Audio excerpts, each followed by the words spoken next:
So guys, to wrap up my point from the first and second video, an example of a time that I discovered personal power to improve my circumstances. I just wanted to mention that in those first and second video, that story of a time that I was homeless, I mentioned that first I realized I needed to take personal ownership over the cause and effect sequence of events that were happening in my day-to-day life. I had to take personal responsibility for what was going on, right? And that meant being able to give an account or to be accountable. I had to be able to give an accurate account of true events, right? It wasn't something outside of me that had caused me to not bring my car to the garage to get fixed. It was me. It wasn't something outside of me that had caused me to not respond to my girlfriend when she was upset about something that I had done. It was me that didn't care about her, what she was going through. I cared about her, but I didn't care about responding. And because I didn't want to have to deal with the awkwardness or the stress, right? I didn't want to have to be accountable.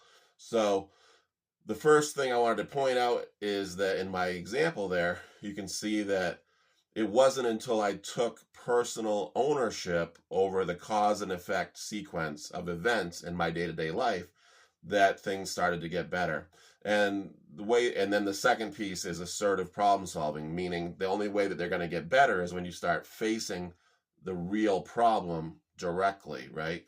Not necessarily in a confrontational way, but you're going to confront it directly. You're not going to pretend it's something else. You're just going to call it what it is and address it.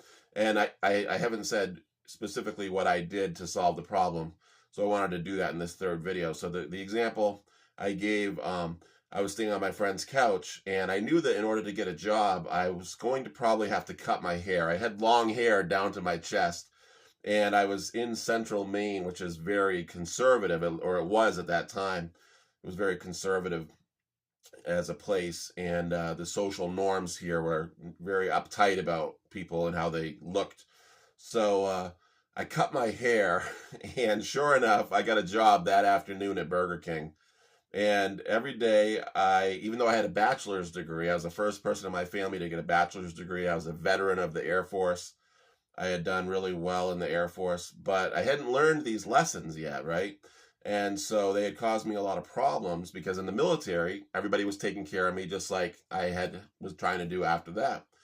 And eventually I got another job as a behavior coach, and I was in the psychology field. And that led me to working at a prison, which led me to becoming a drug counselor, which led me to doing this. So things can work out over time. That's it.